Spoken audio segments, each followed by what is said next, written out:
जरूरी नहीं कि खांसी हो, हेमोप्टाइसिस हो रहा है तो कोई बात ही नहीं है। अगर कोई पेशेंट भूख नहीं लग रही है और इवनिंग राइज टेम्परेचर मिल रहा है तो ट्यूबरकुलोसिस की तरफ उसकी डायग्नोसिस बन जाती है, क्योंकि इवनिंग राइज टेम्परेचर बहुत ही क्लियर साइन है टीबी का। चाहे चाहे एब्डोमिनल ट्यूबरकुलोसिस हो, चाहे लंग्स का ट्यूबरकुलोसिस हो, चाहे आपके इसका डॉर्सल पेडिस हो, कुछ भी हो, अगर पॉड स्पाइन हो, अगर इवनिंग राइज टेम्परेचर मिल रहा है, लॉस ऑफ एपेटाइट है, तो ट्यूबरकुलोसिस की तरफ जाएगा, इसी है ना। और एफबी तो खैर है ही। कितने एफबी का कितना टेस्ट होता है जो बहुत उसको वो माना जाता है ऑथेंटिक? 3 होता है, तीन टेस्ट होना चाहिए, है ना, 3 टेस्ट होना चाहिए। अब यहाँ पे बात आ गई टाइफाइड फीवर की। टाइफाइड फीवर के नाम सब हो, है ना, टाइफाइड के नाम चाहे देखिए मासारी की है, सिल अब देखिए टाइफाइड फीवर है लेकिन सिल कह रहा है, यहाँ पे सिल दिक को कहते हैं, सिल्ले बतनी इसका टाइप हो गया। जबूले मासोरा की दिके बतनी, इसका किसके अंदर आ रहा है? सब दिके मेवी के अक़साम में आ रहे हैं। है दिके बतनी, है ना, है दिके बतनी और आंतों की दिक है, तो इसको हम क्या करना चाह रहे हैं? इसको हम करना चाह रहे हैं दिके मेवी सब दिकुलमा। अब इसका जो ये लिखा हुआ है टाइफाइड फीवर, जैसे मौलिजात में लिख रखा है लोगों ने टाइफाइड फीवर, लेकिन ये टाइफाइड फीवर से कहीं ना कहीं से नहीं मिलता है। टाइफाइड फीवर का इंटेस्टाइनल ट्यूबरकुलोसिस क्या लेना देना, कुछ लेना देना नहीं है भाई। टाइफाइड अलग बीमारी है, ये अलग बीमारी है, इसको नहीं लिखना चाहिए, इसको हटा दीजिए। तो मतलब नहीं है ना, typhoid fever and intestinal tuberculosis का क्या रिलेशन है? कोई रिलेशन नहीं। एक हो रहा है टाइफी से, एक हो रहा है माइकोबैक्टीरियम ट्यूबरकुलोसिस से, एक के साइन सिम्टम अलग है, दूसरे के साइन सिम्टम। जब हम दिके में भी कर रहे हैं तो इंटेस्टाइनल ट्यूबरकुलोसिस हुआ, और फिर उसका नाम कुछ भी रखे, दिके मासरी की, सिले बतनी, जबूले मासरे की, दिके बतनी, आंतों की, है ना। दिके में भी के इतने सारे अक़साम है, हर कहीं भी होगा है भाई इंटेस्टाइनल ट्यूबरकुलोसिस करा रहा है, अमल में हो रहा है, कहीं भी हो रहा है।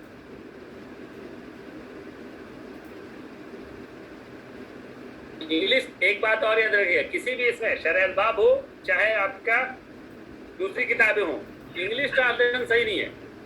इंग्लिश ट्रांसलेशन में बहुत गलतियां हैं, तो जहाँ पे गलतियां हैं उसको हमको पढ़ना ही नहीं है। अब बच्चों में हो गया, यानी कि बच्चों में अगर ये मर्द बच्चों में हो तो इसको दिकुल अतफाल सूखा और मसान करते हैं, ये सवाल आ चुका है ना। बच्चों में अगर हो तो क्या कहता है? दिकुल अतफाल सूखा और मसान, इसका अंजाम गाय का कच्चा दूध इस्तेमाल करना। क्यों? ये कौन बताएगा कि गाय के कच्चा दूध इस्तेमाल करने से क्या है, क्या मुश्किल है, कैसे हो जाएगी ट्यूबरकुलोसिस? अनपास्चराइज्ड रहेगा ना। हाँ, अनपास्चराइज्ड रहेगा, लेकिन ऐसा दूध में क्या होता है जो ट्यूबरकुलोसिस पैदा कर सकता है? यहाँ पे बैक्टीरिया मिल सकते हैं, वो बोविस कहलाते हैं, बोविस नाम से। हाँ, क्वेश्चन बनने वाली चीज क्या है? दिके शेखूखा, बुढ़ापे पे दिक, ये दिक नहीं है ना, दिके शेखूखा बुढ़ापे के दिक। क्या ये एक किस्म की लागरी और खुश्के जो बुढ़ापे में होता ही है। इसमें क्या होगा? बुखार नहीं होगा, है ना। आपको संभाल में बूढ़ा होगा आदमी तो बरूदत मिजाज हो सकता है, हरारत मिजाज भी हो सकता है, इस्तफराग तबरीद कुछ भी हो सकता है। इसमें कारूरा सफेद होता है और इसमें कारूरा जो है सफेद होता है। सवाल कैसे आएगा? सवाल जो इम्पोर्टेंट आ सकता है वो ये आ सकता है कि देखिए शेखूखा में बुखार होता है, हरारत बढ़ जाती है, बुखार नहीं होता। तो हमें एक तरफ मालूम है कि जो दूसरी दिक होगी उसमें बुखार होता है, चाहे इसमें हो, चाहे इंटेस्टाइनल ट्यूबरकुलोसिस हो, चाहे लंग्स की ट्यूबरकुलोसिस हो, उसमें बुखार होगा। यानी कि जितना हम लोग ऊपर पढ़े सिले बतनी, दिके बतनी और दिके मासारे की, इन सब में बुखार होता है। दिके शेखूखा में बुखार नहीं होगा। यही इसके याद रखने वाली चीज़ कि दिके शेखूखा में बुखार नहीं होता, ये किस्म की लागरी है, बस इतना काफ़ी है। ठीक, अब यही देखिए डिवीज़न कौन सा चला था? समरकंदी का डिवीज़न चले थे 3, हुम्मे यौम, हुम्मे दिक और हुम्मे अफूनी। ये डिवीज़न है समरकंदी ने जो किया, हम उसके मुताबिक पढ़ रहे हैं।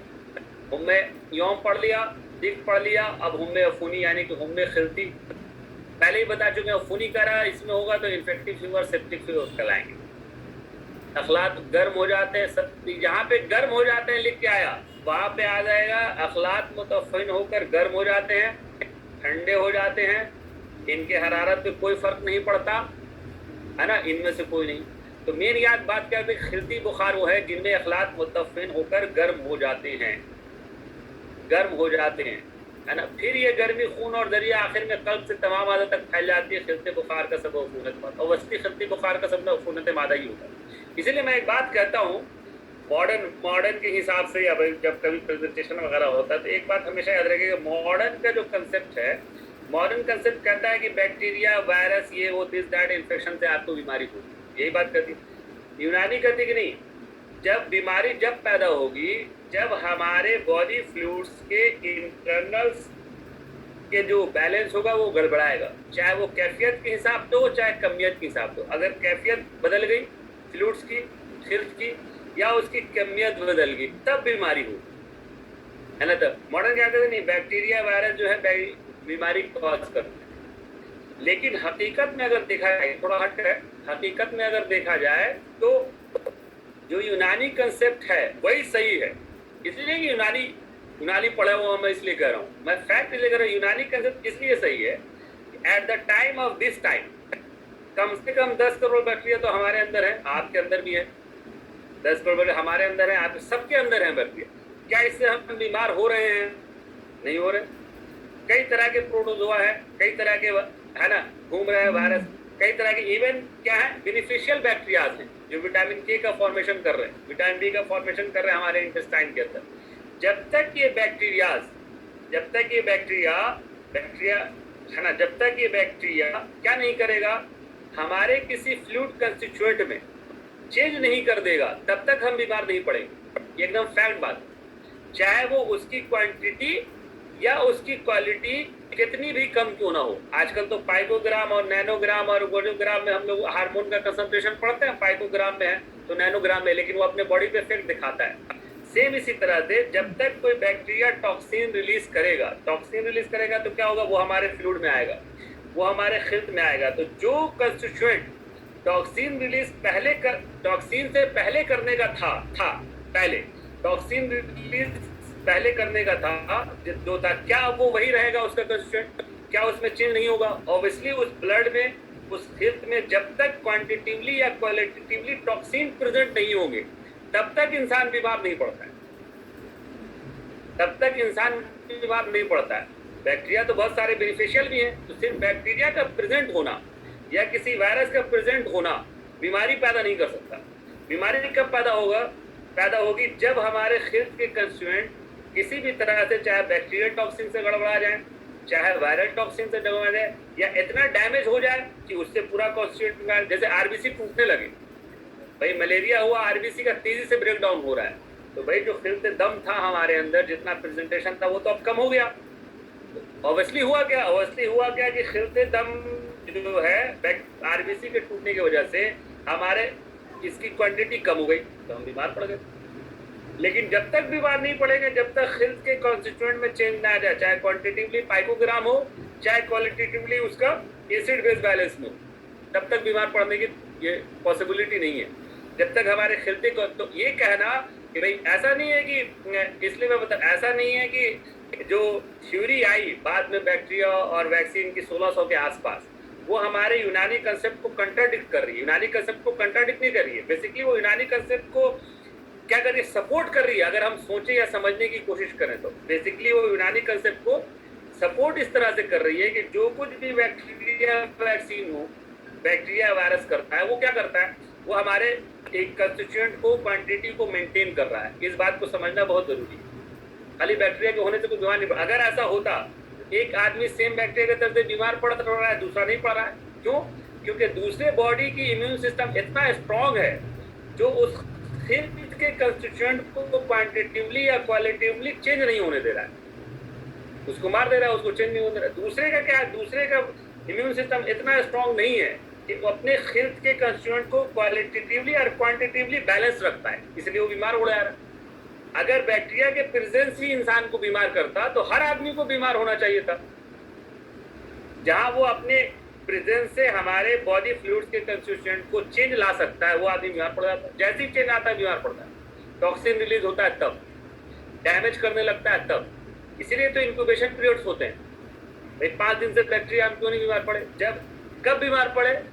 जब ने उस एड्स का तो 10 साल है इंक्यूबेशन पीरियड। क्या किया उसने, धीरे धीरे हमारे कंस्टिट्यूएंट को चेंज किया, चाहे 5 दिन में कर दे तो, 2 दिन में कर दे तो, 1 साल में करे तो। मेन कंसेप्ट यही है। समझ में आ रही बात?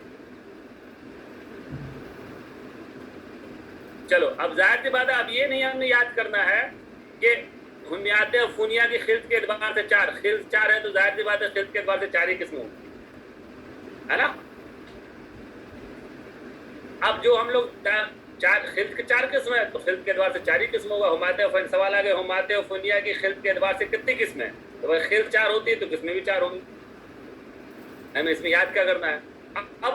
अब फिर वही बात आ गई लौट करके, पूरे हुमियात में चलता रहेगा दायरा दायमा लाज़िम। दायरा को और क्या कहेंगे, यहाँ पर नायबा कहेंगे।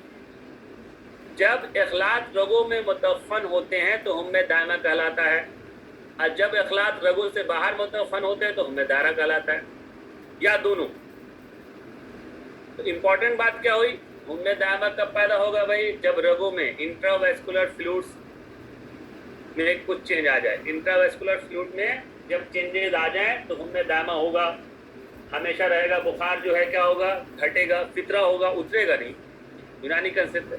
और अगर रगों से बाहर का क्या मतलब हुआ, ICF के कंस्टिट्यूएंट में एक्स्ट्रासेलुलर फ्लूइड यानी कि ICF जो भी है, इंटरस्टिशियल फ्लूइड की कमी में आ जाएगा, तो हुम्मे दायरा दोनों हो सकता है। सवाल कैसे आएगा, इखलात रगों में मुतफ़न हो तो पैदा होता है हुम्मे लाज़िमा, हुम्मे दायरा, दोनों, इनमें से कोई नहीं। तो क्या आंसर होगा बताइए? दायमा। याद रखना है, इखलात रगों में मुतफ़न हो तो दायमा पैदा करेगा, और रगों से बाहर हो तो दोनों पैदा कर सकता है। दायरा भी हो सकता है और लाजमा भी हो सकता है। ये बहुत ही इंपॉर्टेंट पॉइंट है, ये जहन में बिल्कुल बेवस होना चाहिए कि दायमा जब होगा जब रगों में हो, लेकिन दायमा रगों से बाहर और दायरा दोनों में हो सकता है। तो रगों में होते होने को तो दायमा ही होगा, और ये दायमा और दायरा चलता रहेगा।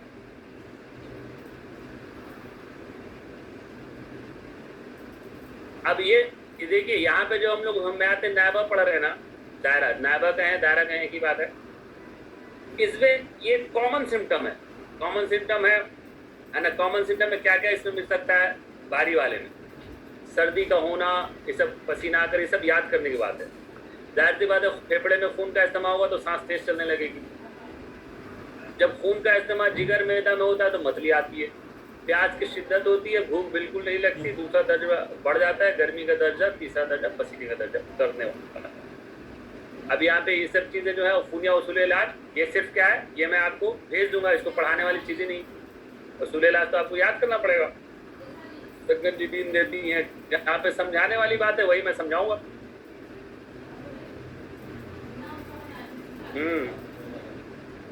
क्या कह रहा है, फाका की हालत में, सवाल कैसा आएगा, फाका की हालत में बदनी मवाद के अंदर तगय्युरात व इस्तेहलात तेज हुआ करते हैं।